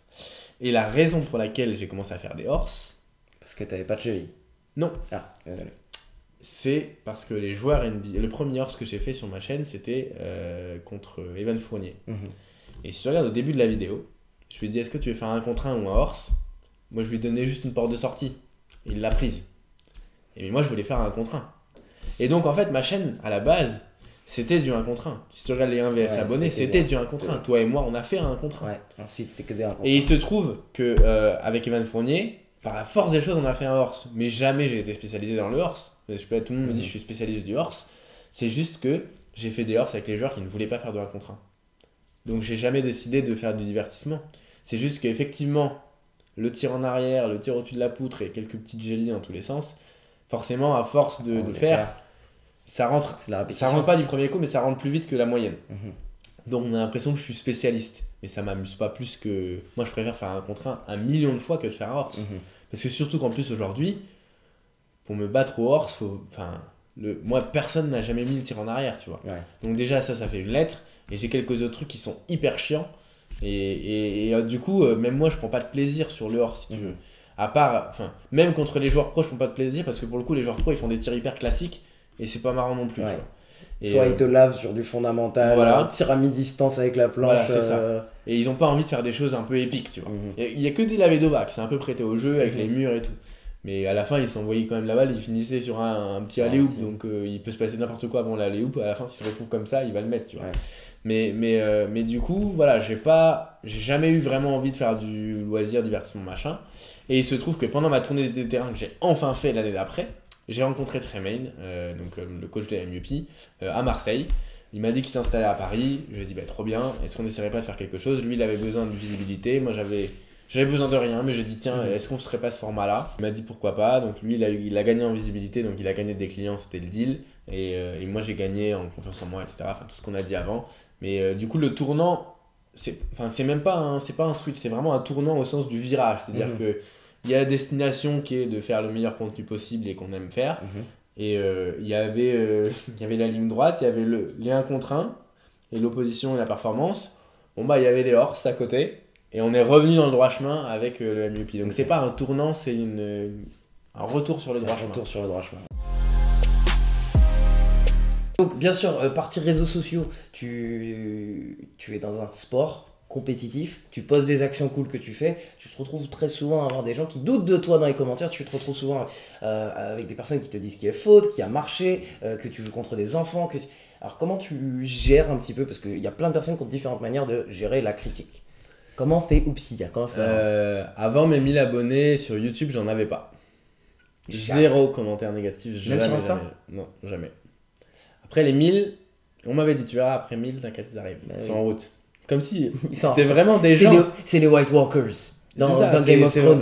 C'est des gens. Ils arrivent et ils dégomment. Mais tu sais, comme si c'est des gens qui étaient en mission sur les contenus des autres. Je te promets, j'ai l'impression. Chargés de haine.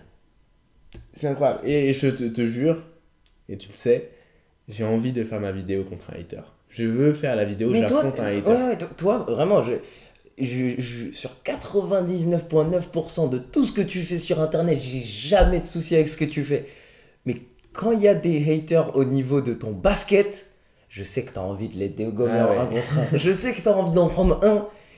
Mais en fait, non, c'est pas de l'ego, parce qu'en fait, à la fin, je m'en fiche. Oui. Je m'en fiche, mais c'est juste, je veux bien que tu me juges, mais juge-moi pour les bonnes raisons.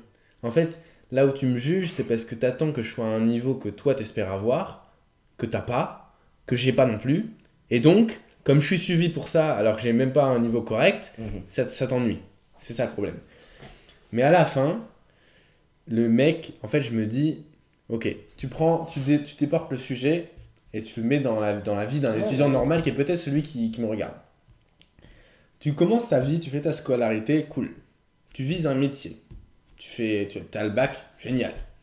Tu as 1, 2, 3, 4, 5 années d'études supérieures, trop cool. Tu atteins le métier de tes rêves. Tu es payé tous les jours pour le faire. Et il y a quelqu'un qui va te dire, ouais, enfin, tu le fais pas hyper bien ton métier. Hein. Et toi, tu t'es battu toute ta vie pour ça. T'as atteint ton goal. Et t'as quelqu'un qui n'a aucune qui ne connaît rien. Aucune crédibilité. Voilà. Non, mais ils ont peut-être de la crédibilité pour le faire. Mais laisse-moi être payé et avoir ce truc de l'imposteur avec mon patron. Ok, je suis nul, mais il a quand même dit oui, j'ai un CDI et je suis payé. Alors pourquoi, quand je suis chez moi, alors j'ai une autre métaphore. J'ai une autre métaphore très bien. Elle est très bien. Pour moi, en tout cas, elle parle. T'es dans la rue, tu marches, t'es avec un pote, ou même tout seul, et tu vas te dire, tiens, je monterais bien dans l'appart de quelqu'un. J'ouvre la porte. Et je lui dis que le déco est moche. On part du principe que t'as les clés, parce que quand t'es abonné, c'est que t'as les clés, t'as accepté d'aller chez les gens. T'as les clés, t'ouvres la porte, tu dis, pouf, la déco, c'est pas ça, hein. T'as pas de main gauche sur ta déco, tu vois. Tu fais marcher dans ta salle de bain avec la déco, tu vois. Et tu refermes la porte et tu t'en vas. Tu te casses. Mais t'aimes bien avoir l'accès. T'aimes bien pouvoir rentrer. Tu reviens une fois par semaine. Tu reviens de temps en temps. Oui. Toujours pas. Franchement, la déco, nul. Ouais, parce que t'as des gens qui reviennent. Mais c'est toujours les mêmes. Toujours les mêmes. Et alors ça, c'est peut-être parce que t'as des caméras sur toi qui te regardent. Parce que quand en fait les gens qui commentent, c'est même pas pour leur satisfaction. Ils espèrent avoir des likes de gens qui pensent la même chose. Et le pire, c'est ceux qui viennent en message privé. Donc eux, ils viennent pas dans ton salon. Ils viennent là où tu es en train de dormir. Ouais. Ils viennent entre ta femme et toi. Ils viennent dans tes Et ils viennent toilettes. te dire, ta femme, elle est pas ouf. Hein. Elle est pas. Elle est géniale. Non, mais elle est géniale cette analogie. C'est qu'ils viennent vraiment dans ton intimité, Ouais. dans tes messages Ouais, les privés. messages privés où il y a personne Pour te qui dire peut. droit dans les yeux. C'est toi et c'est moi. Il y a pas. Mais en personne. fait, le truc que j'ai remarqué, c'est qu'ils viennent entre ta femme et toi dans le noir, mais t'allumes la lumière et tu fais ils sont là, ah non, mais je voulais juste voir si tu dormais. Je promets que les mecs, ils veulent voir si je vais répondre. Parce qu'en fait, à chaque fois, je leur dis, ok, viens, on joue. Parce que moi, je sais que j'ai un meilleur niveau dans la vraie vie que sur les vidéos. Parce que les vidéos, c'est pas pareil, j'ai plus envie, enfin, je sais pas. Il y a la caméra qui est Il là. y a la caméra, il y a le stress, il y a le truc, il y a l'envie de pas se planter, et forcément tu te plantes, il y a plein de choses. Et j'ai envie de leur dire juste, viens jouer avec moi une fois. Je dis pas que je vais me battre, je dis juste qu'au moins tu auras des raisons de juger, je vais te prouver et des bons arguments. Là, tu juges sur 10% de tout ça. Le basket sur Obsidia, c'est 2% de tout le taf qu'il y a. Parce qu'il y a le cadrage, il y a le truc, il y a les photos, les machins, le montage qui prend tout le temps. Donc je joue au basket maintenant, je ne joue que devant la caméra, je m'entraîne jamais. Scoop, je ne m'entraîne. En dehors des MUP, je ne m'entraîne jamais. Et le seul entraînement que j'ai, c'est de jouer contre des gens. Et donc je leur dis, viens jouer. Et j'ai pas encore réussi. En fait, soit je me rends compte que c'est un fan et du coup ça lui ferait juste trop plaisir. Ouais. Soit il est pas. Parce que t'as aussi des fans qui utilisent la négativité pour atteindre les personnes. Et ça, c'est quelque chose d'insupportable. Alors que cette personne, au fond d'elle, elle t'apprécie. Et je m'en suis rendu compte aussi. Piquer, en fait. Et je m'en suis rendu compte aussi parce que je suis partisan du je ne vais pas répondre à un hater. Ah bah moi je réponds bêtement. Mais toi tu réponds, mais moi je suis partisan du je ne réponds pas à un hater. Mais ça m'est arrivé parce que je suis humain. Et je vais te dire, la moitié du temps, quand j'ai répondu, ça switch. Ils changent. Mais bien sûr, mais c'est pour ça qu'en fait, ils redeviennent moi je leur réponds parce que je me dis au moins, lui, c'est un de fidélisé. Et ça devient des supporters. Ça devient un super des gars, supporters. Et c'est pour ça que j'ai une espèce de politique que j'essaie d'appliquer depuis le début, c'est de répondre un maximum à mes DM. Là, tu vas dans mes DM, il n'y a pas de message non lu. À part les tiens, il n'y en a pas de non lu. C'est pas gentil, ça. Non, en vrai, il n'y a pas de message non lu. Il y a les demandes. Ouais. Et maintenant, les demandes, on est passé il y a 0 demande à il y a des demandes, je les regarde et j'ouvre celles qui sont pertinentes. Et juste, c'est triste aussi, mais continue tes vidéos. Je peux plus commencer à répondre à ça. Enfin, tu vois, il y en a trop. Mais c'est horrible parce que j'ai envie de répondre à un hater qu'à un mec qui m'encourage. Alors qu'il y a 95 mecs qui m'encouragent et c'est un amour de ouf. Il y en a un qui vient me dire ouais, t'es nul dans les vidéos. Et à qui lui j'ai envie de lui dire mais viens, on va sur un terrain et je veux bien que tu dises que je suis nul, mais tu diras que je suis nul après avoir joué contre moi. Ouais, et c'est en voyant ça que la communauté se rend compte que c'est la négativité qui fait que tu vas répondre. Et du coup, il commence à. C'est ça qui est horrible. Je repars sur le côté hater, sur le côté avoir de la négativité qui vient vers toi. On part en NBA. Un joueur NBA, une saison, c'est 200 jours. 200 jours, 82 matchs. Un joueur est en voyage tous les 2,5 jours en moyenne. Voyage, avion, il est dans son casque, ensuite il arrive dans son hôtel, il est tout seul. Il va sûrement dormir, aller prendre des traitements avec le staff de l'équipe. Il voit 3-4 personnes, entraînement, il voit les 12-15 mêmes joueurs autour de lui, et match. Et c'est reparti pour autre chose. Il a le temps de socialiser très très peu souvent, et donc il se retrouve avec ça. Il se retrouve avec son téléphone, et il se retrouve avec tous les fans qui peuvent les épier 24/24. Et encore, alors tu le vis à un certain niveau, parce qu'à chaque fois que tu vas sur un terrain, il y a toujours un téléphone qui est allumé. Eux, ils le vivent tout le temps. Ils vont en restaurant, en boîte, ils vont sur la route vers l'aréna, il y a toujours une caméra. Si toi, tu étais joueur NBA aujourd'hui, on adore les réseaux sociaux, c'est les réseaux sociaux qui ont fait qu'on a vécu des trucs de ouf. J'ai vécu des trucs de ouf, tu as vécu des trucs de ouf, tu quittes aujourd'hui ton emploi pour te lancer à ton compte. C'est les réseaux sociaux qui ont réussi, nous ont poussé comme ça. Donc on aime ces plateformes. Qu'est-ce que tu ferais si tu étais joueur NBA avec toute cette attention des médias? Parce qu'il y a aussi les opportunités que ça apporte. Est-ce que tu ferais quelque chose? Mon business, il est fonction de ça. Donc c'est difficile de m'en détacher. Mais donc là, j'essaie de te mettre dans les... En fait, je pense que c'est un choix à faire au début de ta carrière, avant d'être connu. Pour moi, tu dois prendre en compte ce qui se passe sur les réseaux et la hate qui va avec, que si tu es capable de ne pas le faire. Je sais pas si tu vois ce que je veux dire, mais en gros, tu dois pouvoir être capable de te dire, prendre le téléphone et le poser, de te dire que ça ne vaut rien. D'accord. C'est-à-dire que ça peut te toucher si tu es capable de te dire que ça peut ne pas te toucher. Donc tu peux les prendre à cœur, seulement, et si, seulement si, Tu es capable aussi de les. tu es de capable les de t'en rejeter. détacher. Parce que si Mais- tu les prends à cœur et que t'as pas de sas de décompression après, t'es cuit. C'est une question que je me pose. Parce que toi et moi, avec le bon nombre de commentaires qu'on a pu voir, on n'est pas du tout à l'échelle de ces joueurs. On n'est jamais à l'échelle Bien de sûr. ces joueurs. Après, il y a un peu une différence. Quand on parle de ça, on parle surtout des mégastars, parce que c'est les mégastars qui ont autant de commentaires, autant de personnes qui vont Mais là- écouter un remplaçant d'une équipe qui n'est pas les Knicks, les Warriors, les Lakers. Il n'a pas autant de. Mais d'engagement. là, on va reprendre exactement la même métaphore. Là, c'est un mec qui monte dans ton appart, les murs Voilà, sont c'est blancs, il te dit ta déco elle est dégueulasse. Mais quand tu montes dans une villa où il y a 4 Hummers, 5 Ferrari, 8 piscines et 27 salles de bain, tu peux dire que la déco elle est moche, mais déjà on t'entendra pas dans toute la maison le dire et on s'en fiche. T'as atteint, Oui, t'as mais- atteint le goal d'avoir ta maison, tu Oui, vois. mais il y a toujours des joueurs avec autant de réussite qu'ils peuvent avoir, qui ont toujours des insécurités et qui peuvent être très très sensibles aux critiques, surtout à la masse en fait. Mais c'est dans la ce masse cas-là, de je pense que critiques. tu Parce que dois c'est pas faire une l'effort. seule personne qui rentre, c'est des milliers et Ouais, des milliers en fait. Mais le truc, c'est que pour moi, c'est. Tu dois faire le choix de dire est-ce que ça me touche ou pas. Enfin, je sais pas comment expliquer. Donc mais- alors j'aimerais savoir ton conseil à toi qui connais les réseaux sociaux, à par exemple Sekou qui arrive en NBA aujourd'hui. Ton conseil pour gérer ce qui peut arriver à travers ça. Et ben en fait, S'il peut s'ouvrir à ça ou pas. c'est cool si tu m'écoutes. Je pense que si tu as l'impression que tu peux pas maîtriser ce qui va arriver, maîtrise de ce que tu es capable, c'est-à-dire de Contrôle mettre ce ça que de tu côté. peux, ouais. Et ça, maîtriser sa safety zone, ça on peut le faire. Ça qu'importe le nombre de followers, Voilà. tu peux dire ça s'arrête là, là, là et là. Voilà. À partir du moment où tu mets ton compte en public, que tu mets ta meuf en photo, que tu mets tes vacances voilà, en c'est photo, ça. là, tu commences là, à- ta safety elle est. Elle se rétracte, elle se Voilà, rétracte, elle se ça- rétracte, c'est bien ça, sûr. ça vient, voilà. Et donc là, ça devient un peu plus serré. Donc, fais le choix de. Donc, c'est cool, n'importe qui. Hein.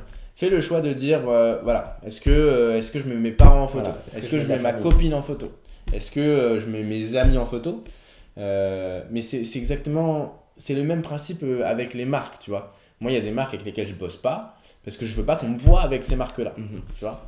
Et c'est pas parce qu'elles me proposent pas assez de sous, c'est parce que. Parce il y que a- tu ne J'y crois t'associes pas au... J'y crois pas. Et bah, c'est le même principe, c'est-à-dire que il y a un. Alors, je vais pas citer de nom, mais j'ai un youtubeur qui est très proche. Je suis très proche d'un youtubeur dans ma vie. Il avait une copine. Et quand ils se sont tournait les séparés, photos, ouais. et donc ils mettaient tout et tout. Quand ils se sont séparés, ça a été un déchirement, dépression, Mhm. tout machin. Et tous les abonnés, et il en a un paquet, lui disent mais elle est où nanana elle est où c'est nanana horrible, Et là, c'est mais horrible. il était au fond. Et au fond, parce que c'est ce qu'il fait vivre tous les jours. Et à chaque fois qu'il se connecte, bah elle est où ton ex Horrible. Lourd, tu vois. Ouais. Donc, là, tu contrôlez votre safety Établis zone. voilà. Voilà. Ta safety zone. Ok. Je pense que c'est vraiment le conseil, tu vois. Moi, au tout début de Obsidia, vous cherchez pas les photos, il n'y en a plus. J'avais une copine qui était trop bien. On jouait ensemble tout le temps et elle était juste sportive, mais pas spécialisée basket, mais elle était hyper forte au shoot.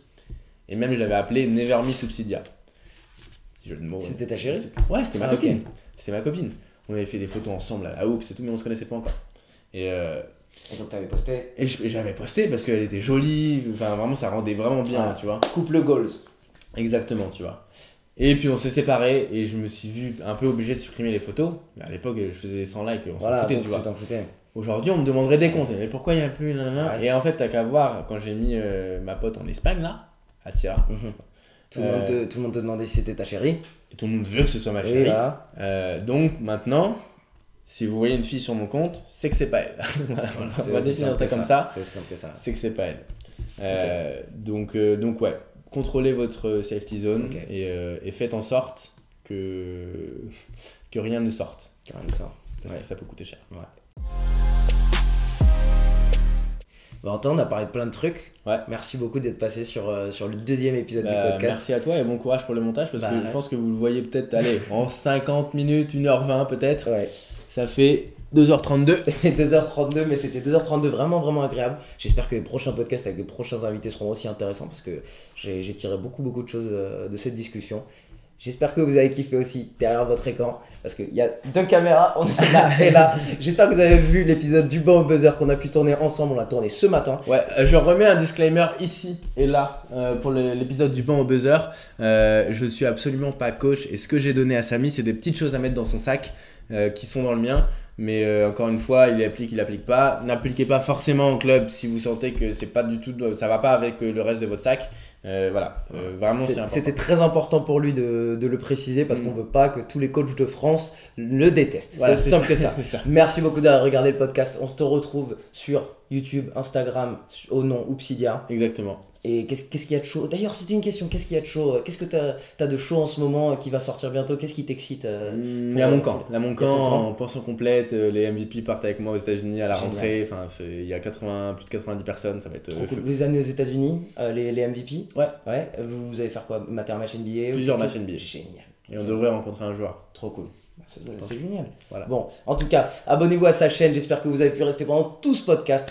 Et pour tout le reste, on se retrouve la semaine on prochaine. peut pas trouver un hashtag pour ceux qui sont restés jusque-là, juste pour voir. Ouais, si vous êtes resté jusque-là, vous mettez quel hashtag? On va mettre le hashtag Safety Zone. Safety Zone, voilà. Safety Zone, hashtag Safety Zone dans les commentaires si vous êtes resté jusque-là. J'espère que vous avez vraiment aimé cette vidéo. En tout cas, moi j'adore. On se retrouve un petit peu sur Instagram, un petit peu pour découper certaines parties. Et pour tout le reste, on se retrouve la semaine prochaine pour plus de NFL, plus de NBA. Et ce sera tout pour moi. Allez, ciao! On a tué ça. Ouais, oui, mais c'est mon truc, le comme ça, tu vois. Samy, c'est mon truc. Je suis très mouvement de main. Je suis très. Non, mais toi, mon audio, il va être dégueulasse avec ça. Samy.